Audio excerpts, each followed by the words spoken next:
एक थप्पड़ की कीमत कभी को इतनी भारी नहीं चुकानी पड़ी होगी जितना यूपी के एक मशहूर भजन गायक को चुकानी पड़ी। इस गायक को थप्पड़ मारने के हाथों न सिर्फ अपना पूरा परिवार गंवाया बल्कि खुद उसका कत्ल हो गया। नए साल के महज एक दिन पहले यूपी के शामली शहर में हुई इस वारदात में थप्पड़ तो एक बेशक फौरी वजह साबित हुई, लेकिन इस 4 कत्ल के भयानक मामले के तौर पर जो बातें सामने आई हैं उसने लोगों को दहला दिया है। तो जानते हैं इस खौफनाक हत्याकांड की पूरी कहानी विस्तार रूप से। नमस्कार दोस्तों, मैं अल्ताफ आपका हार्दिक स्वागत करता हूं आपके और हमारे चैनल क्राइम ऑफ खूनी में। सबसे पहले आपके प्यार के लिए शुक्रिया कि आप मेरी वीडियो को पसंद करते हैं। अगर आप चैनल पर नए हैं और अभी तक आपने चैनल को सब्सक्राइब नहीं किया है तो अभी कर लीजिए। तो चलिए जानते हैं आज की कहानी के बारे में।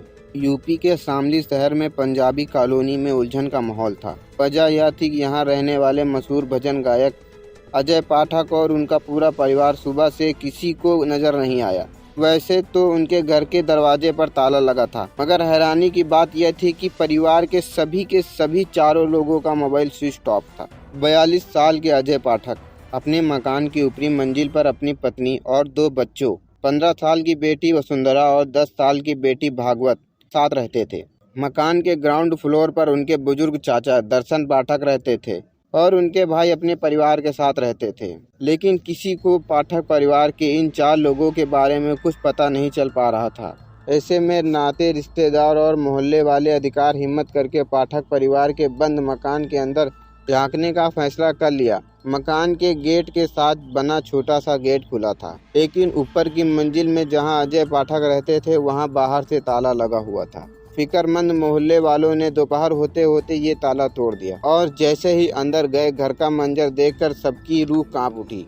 अजय पाठक और उनकी बीवी स्नेहा लता की खून से सनी लाश उनके बेडरूम पर पड़ी थी, जिस पर तलवार और तेजधार चाकू के हमला किए जाने के अनगिनत निशान थे। जबकि बच्चों के कमरे में खून की धार जरूर थी, लेकिन ना तो वहां वसुंधरा थी ना तो भागवत था। मोहल्ले के लोगों ने जब दूसरे कमरे की ओर रुख किया तो और ग्राउंड फ्लोर पर बने एक कमरे में उन्हें एक भयानक तस्वीर नजर आई। वहां वसुंधरा की कंबल से ढकी लाश पड़ी थी। उसे भी कातिल ने वैसे ही दर्दनाक मौत दी थी, जबकि 10 साल के बेटे भागवत का कोई अता पता नहीं था। देखते ही देखते एक परिवार में 3 का कत्ल और सबसे छोटे बेटे की गुमशुदा की वारदात की खबर जंगल में आग की तरह फैल गई और पूरा का पूरा पुलिस प्रशासन डॉग फ्रांसिंग और क्राइम टीम के साथ मौकाए वारदात पर आ पहुंचा। पुलिस ने मामले को देखते हुए फौरन 4 टीमें बनाई। पुलिस का ध्यान सीसीटीवी फुटेज, मोबाइल के सर्वर पर और पाठक के परिवार और नजदीकी दुश्मनों पर था। पुलिस ने मामले को देखते हुए फौरन 4 टीमें बनाई। पुलिस का ध्यान सीसीटीवी फुटेज, मोबाइल के सर्वर पर और पाठक परिवार के नजदीकी लोगों या दुश्मनों पर थी। इसी कोशिश में पुलिस की नज़र एक अजीब चीज पर पड़ी। पुलिस ने देखा कि संजय की BMW कार भी उनके घर के सामने से गायब है। अजय के पास 3 कारें थीं, एक इनोवा, दूसरी टवेरा और तीसरी BMW। कातिल उसी तीसरे के साथ गायब हो चुका था। तो क्या BMW के साथ कातिल का फरार होना एक इत्तेफाक था या फिर इसके पीछे कोई सोची समझी साजिश थी? तो पुलिस ने जब इस बात की जांच की तो उसका दिमाग घूम गया। अजय के पास मौजूद 3 कारों में से एक कार वाजिब BMW ऐसी थी जिसमें GPS नहीं लगा था, जबकि बाकी दोनों कारों में GPS लगा था। तो क्या कातिल जानबूझकर बिना GPS वाली कार लेकर भागा जिससे उसे पकड़ना मुश्किल हो जाए? अगर यह सच है तो इसका मतलब यह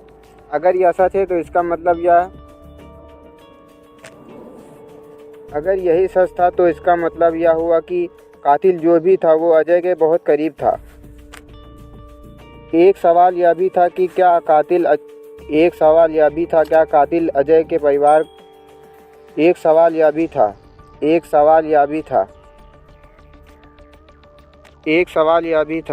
कि क्या कातिल ने अजय के मासूम बेटे को अपने साथ ले गया या फिर उसकी भी जान ले ली। पुलिस के मुताबिक अजय अपने परिवार के साथ अगली सुबह करनाल जाने वाले थे, इसलिए उनके चाचा और उनके रिश्तेदारों ने मकान का ताला देखकर लगा कि अजय अपने पूरे परिवार के साथ करनाल के लिए निकल चुका है। मगर बेचैनी तब बढ़ी जब उनके परिवार के सभी लोगों का मोबाइल स्विच ऑफ आ रहा था। इसी कारण उनके रिश्तेदारों और मोहल्ले के लोगों को घर का ताला तोड़ने के लिए मजबूर कर दिया और जो उन्होंने अंदर देखा उस पर यकीन करना मुश्किल था। गायब BMW कार और पुलिस को इस कत्ल का एक सुराग भी मिल गया था। पुलिस ने फौरन इस कार का नंबर न सिर्फ आसपास के जिलों बल्कि आसपास के राज्यों में भी जांच करने के लिए दे दिया और देखते ही इंटरसेप्ट कराने की गुजारिश की। पुलिस की एक टीम पाठक परिवार के मकान में लगे सीसीटीवी कैमरा खंगालने लगी। इस कोशिश में पुलिस को दूसरी कामयाबी भी मिलती है। वारदात के एक दिन पहले यानी 30 दिसंबर को पाठक परिवार के एक घर में एक शख्स आया हुआ था। हैरानी की बात यह थी कि वह अगले दिन सुबह बाहर ही नहीं निकला। जब निकला बेहद बेहोशी की हालत में निकला। पुलिस ने अब इस आदमी की पहचान करने में लग गई। जल्द ही उसे इसमें कामयाबी भी मिलती है, मगर पुलिस यह राज आम नहीं करना चाहती थी जब तक कातिल की पहचान न हो जाए और कत्ल का पूरी साजिश साफ न हो जाए। जांच के दौरान पुलिस को तो पहले इस बात पर जरूर चौंकाया कि पाठक परिवार के पास आने वाला शख्स रात भर उन्हीं के घर पर रहा, लेकिन जब नाते रिश्तेदारों वालों से बात हुई तो पता चला कि अजय परिवार के लिए यह कोई आम बात नहीं थी। असल में अजय के भजन मंडली के लोग पहले भी उनके पास आते और रात भर रुककर सुबह अगले दिन चले जाते। ऐसे में पुलिस को यह बात पता चल चुकी थी, कातिल जो भी है वो अजय के बेहद करीबी था। तो नए साल का सूरज निकल चुका था। पुलिस लगातार पाठक परिवार के तीनों कत्ल के सुलझाने में लगी थी। तभी उसे इस सिलसिले में पानीपत के एक उम्मीदवारों की खबर मिली। पानीपत हाईवे के सर्विस लाइन पर हरियाणा पुलिस ने एक शख्स को पकड़ा था। पानीपत पुलिस ने जब शामली पुलिस को जब BMW कार का नंबर बताया तो शक यकीन में बदल गया।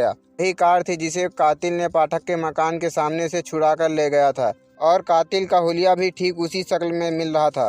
पुलिस विनीत जायसवाल के मुताबिक उस शख्स का नाम हिमांशु था। हिमांशु अजय पाठक का एक खास सदस्य था। पानीपत में पकड़े गए शख्स ने अपनी पहचान यही बताई थी। रात को पाठक परिवार के सभी लोगों का कत्ल कर लिया था। पुलिस की पूछताछ में उसने बताया कि उसने उस रात को पाठक परिवार के घर किया था और रात को उन्हीं के घर पर ठहर गया था। सुबह वहां से जाने की तैयारी में था, लेकिन आधी रात को उसने पहले एक तलवार और तेजधार चाकू से सोई हुई हालत में अजय का कत्ल किया। उसके बगल में सोई हुई उसकी बीवी की जान ले ली और जब दूसरे कमरे में जाकर पहले 15 साल की बेटी को मारा और आखिर में गला घोंटकर 10 साल के मासूम बेटे की भी जान ले ली। वो एक एक करके सभी लाशों को निपटाना चाहता था, क्योंकि दिन हो चुका था और ज़्यादा देर करने से पकड़े जाने का डर था। इसलिए उसने मासूम भागवत की लाश BMW की डिग्गी में रखी और लाश निपटाने के इरादे में वह फरार हो गया। वह रात को फिर से लौटकर बाकी लाशों को निकाल ले जाने वाला था, लेकिन इससे पहले उसका राज खुल चुका था। लेकिन सबसे बड़ा सवाल यह था कि आखिर पाठक के करीबी हिमांशु ने ऐसा क्यों किया। उसने एक साथ पूरे के पूरे परिवार की कत्ल कर दिया।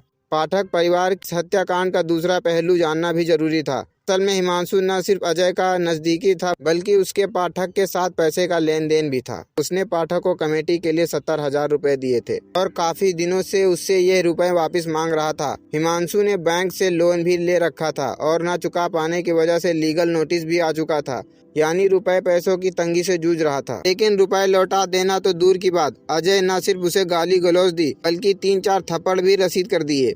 अब तो हिमांशु ने खून का घूंट पी लिया, लेकिन उसी वक्त उसने अजय पाठक के पूरे परिवार के कत्ल की प्लान भी कर लिया था। रात के 3 बजे उसने घर पे रखे तलवार और तेजधार छुरे से अपना इंतकाम पूरा किया। उसने पहले अजय को, फिर उसकी बीवी को बेरहमी से कत्ल किया, फिर उसकी बेटी और आखिर में 10 साल के मासूम बेटे को भी मौत के घाट उतार दिया। कहानी को लास्ट तक सुनने के लिए आपका धन्यवाद। इस कहानी के बारे में आपकी क्या राय है कमेंट में ज़रूर बताइएगा। कि सच्ची कहानियों के लिए हमारे चैनल क्राइम ऑफ खूनी को सब्सक्राइब करें।